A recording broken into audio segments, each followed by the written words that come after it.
और न्याय और धर्म के लिए सदैव समर्पित रहूंगा। एक समय की बात है, कार्तिकेय अर्जुन नामक एक शक्तिशाली राजा था जो अपनी शक्ति का दुरुपयोग करता था और इसके ऊपर अनंत अत्याचार करता था। मैं कार्तिकेय अर्जुन हूँ, मेरी शक्ति के सामने कोई नहीं टिक सकता। हाँ हाँ हाँ।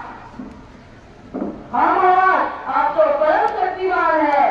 अचानक कार्तिकेय अर्जुन को कान में रुबाई दिखी, जिससे वह आकर्षित हो गए।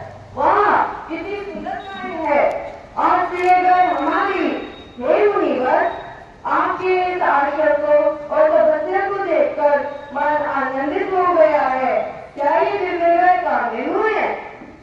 हाँ राजा, ये कामधेनु गाय तो देवताओं से प्राप्त हुई है। ये यज्ञ और अतिथि सेवा में सहायक है। ऐसी गाय तो हमारे राज्य के लिए वरदान है। ये गाय आप हमें सौंप दीजिए। नहीं राजा, ये गाय हम किसी को नहीं दे सकते। ये घर और आश्रम की धरोहर है। नहीं, ये गाय हमारी है। एक राजा की आज्ञा का अपमान, बंसी, गाय को ले जाओ। नहीं महाराज, आप हमारी गाय को नहीं ले जा सकते।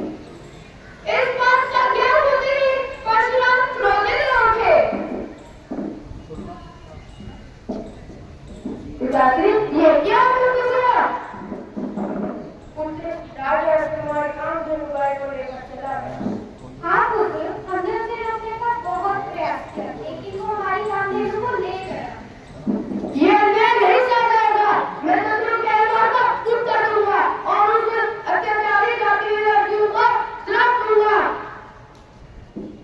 राजा कार्तिकेय अर्जुन, तुमने अर्जुन को पार कर दी है। अब तुम्हें उसको भोगना होगा और तुम्हारी मृत्यु से अधर्म की धर्म की स्थापना होगी। अच्छा, तुम मुझे करते हो। तुम जानते नहीं हो मैं कौन हूँ। कार्तिकेय अर्जुन हूँ मैं, जिसकी शक्ति के सामने कोई नहीं टिक सकता। आओ, युद्ध करो मुझसे।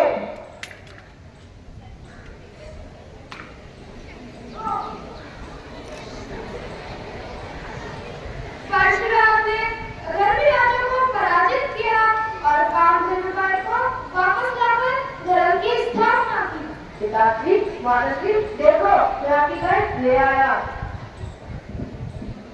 पुत्र, याद रखना, तुमने धर्म की रक्षा तो की है, लेकिन क्रोध से न्याय का मार्ग कठिन है।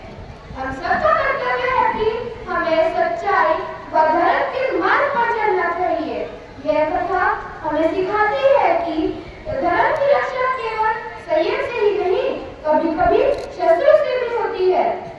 धन्यवाद।